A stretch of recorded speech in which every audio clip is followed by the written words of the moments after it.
Ce journal vous est offert par le FPI, Fonds des promotions de l'industrie, votre partenaire privilégié pour la réussite de vos projets.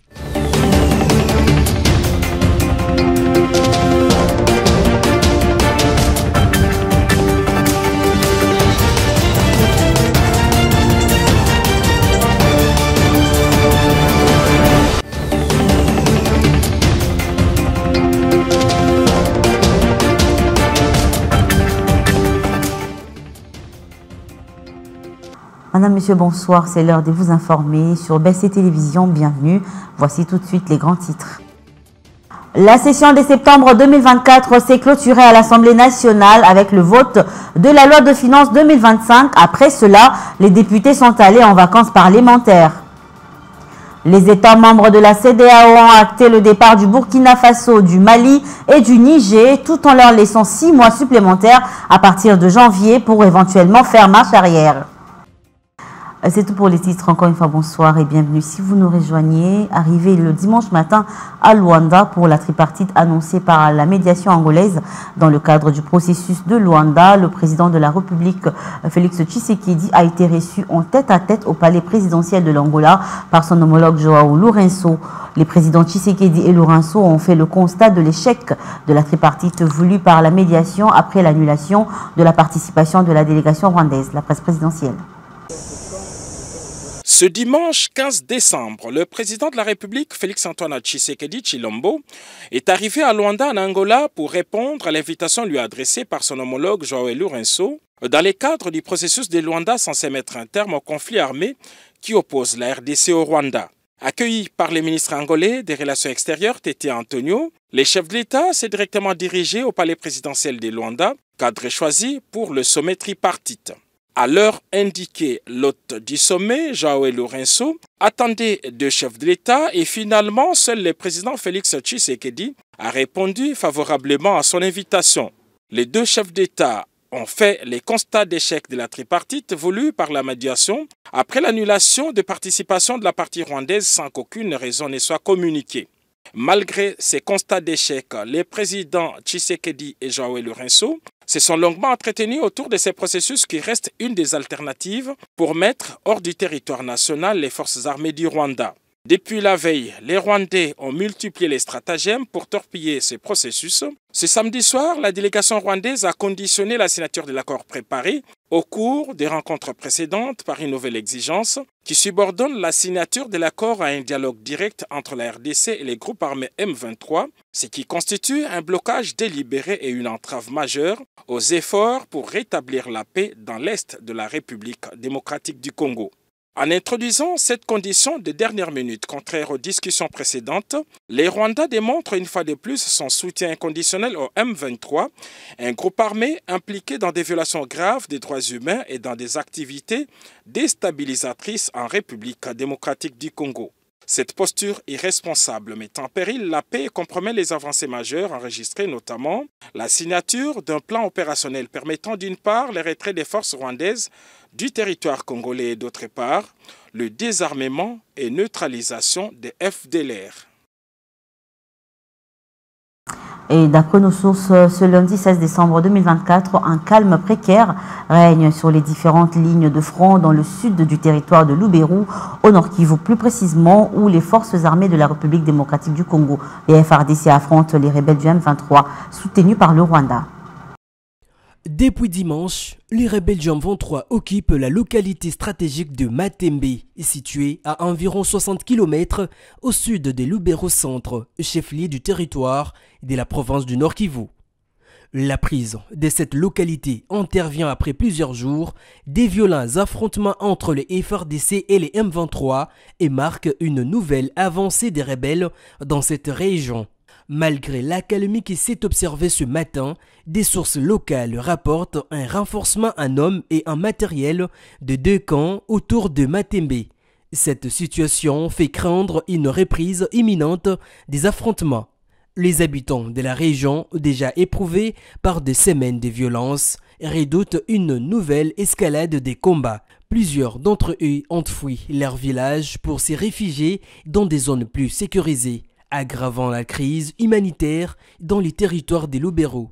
Ces calmes relatifs intervient dans un contexte diplomatique tendu. La tripartite RDC-Rwanda-Angola, qui était prévue le dimanche 15 décembre 2024 à Luanda, a été annulée. Cette rencontre, qui devrait réunir le président Félix Tshisekedi, Paul Kagame et Joao Lourenço pour discuter de pistes de solutions pour mettre fin aux affrontements en cours dans la partie est de la République démocratique du Congo, a été annulée en raison du refus de la délégation rwandaise de participer. Le Rwanda avait conditionné sa participation à l'organisation d'un dialogue direct entre la RDC et le M23, une exigence catégoriquement rejetée par Kinshasa qui considère les M23 comme un groupe terroriste. Cet échec diplomatique complique davantage les efforts pour parvenir à une désescalade alors que les affrontements sur les terrains se poursuivent. À l'Assemblée nationale, les rideaux sont tombés hier dimanche. La session de septembre 2024 s'est clôturée avec le vote de la loi des finances 2025, telle qu'harmonisée par la commission mixte paritaire Assemblée nationale-Sénat. Sans débat, les députés ont voté tous pour ce loi de finances 2025. Junette Fika nous en parle. À l'Assemblée nationale, la session de septembre 2024 s'est clôturée avec le vote du budget 2025 harmonisé par la commission mixte paritaire Assemblée nationale-Sénat. Conformément à l'article 117 de la Constitution, les députés nationaux s'en vont en vacances parlementaires après justement avoir traité et vidé toute la matière retenue lors de cette session qui vient de s'achever. Le speaker de la Chambre basse du Parlement, Vital Kamerhe, a exprimé sa reconnaissance envers les élus nationaux pour leur travail sérieux, assidu et dévoué tout au long de cette session. De remercier et féliciter tous les honorables collègues députés nationaux qui ont donné le meilleur d'eux-mêmes afin que nous puissions répondre aux attentes de la population conformément aux attributions nous reconnues par l'article 100 de la Constitution, à savoir voter les lois, contrôler les gouvernements, les entreprises, les établissements et services publics, mais également représenter la population, notre chère population, dont le bien-être est et restera cœur de notre action parlementaire. Avant de mettre fin à la session ordinaire de septembre 2024, Vital Kamerhe a souhaité un repos mérité et un travail continu auprès de leurs bases respectives pendant les vacances parlementaires à tous ses députés. C'est ici le lieu pour moi de remercier et féliciter tous les honorables collègues députés nationaux qui ont donné le meilleur d'eux-mêmes afin que nous puissions répondre aux attentes de la population conformément aux attributions nous reconnues par l'article 100 de la Constitution, à savoir voter les lois, contrôler les gouvernements, les entreprises, les établissements et services publics, mais également représenter la population, notre chère population, dont le bien-être est et restera cœur de notre action parlementaire. Tout juste après, la représentation nationale a réexaminé et voté un rapport présenté par la suite des travaux de la commission paritaire mixte Assemblée nationale-Sénat mise en place par le président de deux chambres parlementaires relatives au projet de la loi de finances exercice 2025. Une autre actualité, après une longue période d'arrêt, le ministre des Finances Doudou Fwamba, le dimanche 15 décembre 2024, a effectué une visite d'inspection pour constater la reprise des travaux de Kinshasa Arena. Le ministre des Finances a annoncé que c'est suite à plusieurs réunions d'harmonisation et à la conformité des travaux aux exigences gouvernementales que l'entreprise Milvest a été autorisée à poursuivre les travaux sur le site. Suivez. Nous avons passé 2 mois pour travailler ensemble avec le groupe Milvest. Et nous pouvons confirmer que les travaux ont déjà repris sur le site, comme vous le constatez. Les différents conteneurs qu'il fallait évacuer du port de Matadi vers cet endroit sont en train d'être ramenés ici. Déjà plus de 150 sont déjà sur le site. Et vous constatez avec nous, les travaux ont repris depuis une semaine. Le gouvernement tient à ce que ce projet soit réalisé, parce qu'il s'agit d'un engagement de son Excellence, Monsieur le Président de la République, chef de l'État, son Excellence Félix Antoine Tshisekedi Tshilombo, qui veut offrir à notre population et à notre jeunesse des aires dédiées, des aires où nous pouvons aujourd'hui attirer des grandes compétitions internationales. Fin septembre, nous allons inaugurer Arena. Et le président de la République, son Excellence Félix Antoine Tshisekedi Tshilombo, pourra avoir la possibilité de décider de la date où il va inaugurer cette Arena à partir du mois de septembre.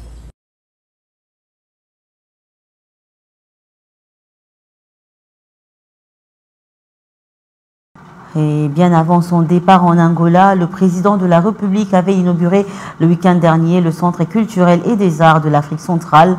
Cet immense complexe érigé dans la commune de Kasavubu en face du Palais du Peuple s'étend sur une superficie de 93 000 mètres carrés.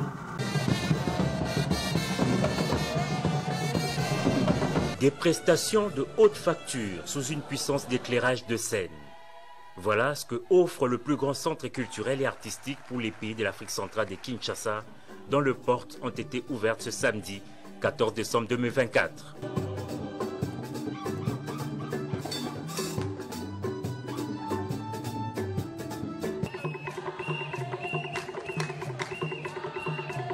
Situé sur le boulevard Triomphal en face du Palais du Peuple à Kinshasa, ce centre culturel et artistique est d'une superficie de 93 000 mètres carrés et abrite une salle de spectacle de 2000 places, 2 amphithéâtres de 800 et 300 sièges, des studios d'enregistrement des dernières générations, une salle de danse ainsi que des chambres pour accueillir les hôtes. Ce samedi, le président de la République Félix Antoine Tshisekedi Tshilombo, qui avait lancé les travaux en 2019, revient sur le site pour la cérémonie d'inauguration. Installé dans la tribune, le couple présidentiel aux côtés de nombreux officiels a suivi quelques allocutions des circonstances. Prenant la parole, l'ambassadeur de Chine en RDC a salué l'excellence de l'amitié sino-congolaise à travers ces centres, fruit de la coopération entre les deux pays. Un centre qui devra devenir le carrefour où se tissera les arts et la sauvegarde du patrimoine national, comme l'a fait remarquer la ministre congolaise de la Culture, des Arts et des Patrimoines. Yolande Elébé a par ailleurs invité les bénéficiaires à en faire bon usage. Des mots qui ont précédé ceux de la ministre de l'Enseignement supérieur et universitaire et celui du ministre de l'Urbanisme et Habitat, représentant du ministre d'État des Infrastructures. Après les mots est venu l'acte symbolique. Le président de la République a procédé à la coupure du ruban symbolique, marquant ainsi l'ouverture officielle des portes du centre culturel et artistique.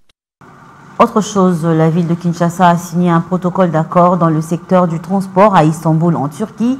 C'est l'un le gouverneur de la ville, Daniel Bumba, qui a signé cet accord avec la société turque Al Bayrak. Sachez que très bientôt, il y aura la mise en place d'une ligne de métrobus dans la capitale congolaise. Ce projet vise à transporter plus de 24 000 passagers sur une distance de 27 km dans 27 heures sur une distance de 27 km avec 27 stations. Regardez. Comme on bus un métrobus, ils ont une ligne dédiée, une ligne spéciale. Dans la station, mais après le lobby, théoriquement, on a compté que ça, on a Kinshasa, parce que c'est une étude de préfaisabilité pour que ça les mains. Ils ont 27 km où ils ont concerné le métrobus au réalisé à Kinshasa. Donc, il y a un autre qui a expérimenté en haut, tout le monde a fonctionné.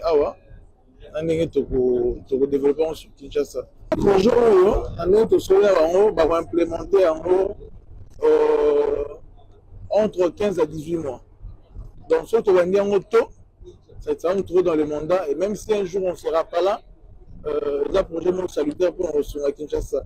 Vous voyez que Kinshasa, ils ont autour de 20 millions d'habitants.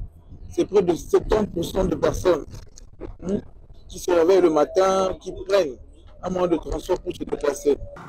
Et de l'autre côté du monde, le Burkina Faso, le Mali et le Niger ne seront plus membres de la CEDEAO à partir du 29 janvier 2025.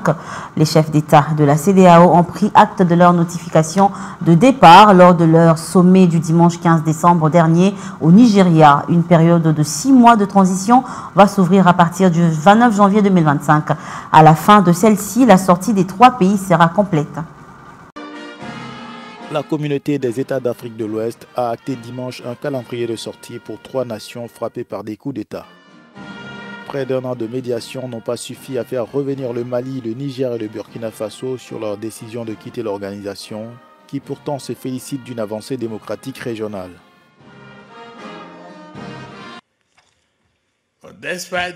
Malgré les défis liés à l'interruption de la gouvernance démocratique dans certains pays d'Afrique de l'Ouest, la région continue d'enregistrer des avancées démocratiques.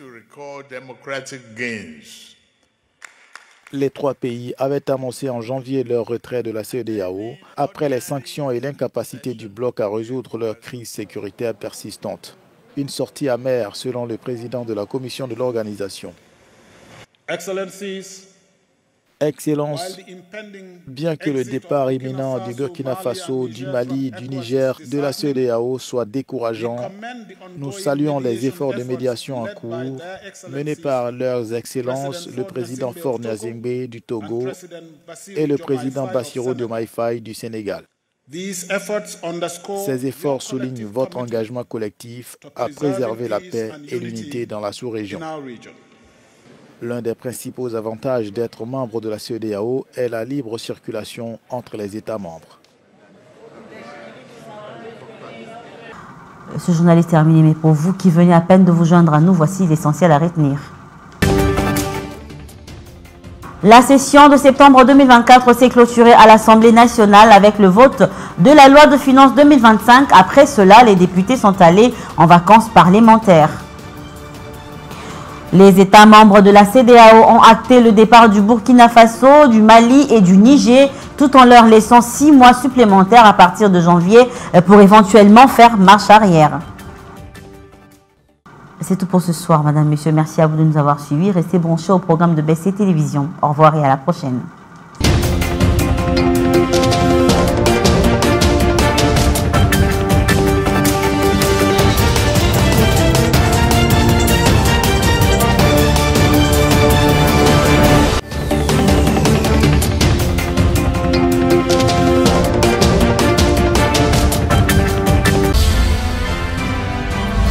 Ce journal vous a été offert par le FPI, Fonds des promotions de l'industrie, votre partenaire privilégié pour la réussite de vos projets.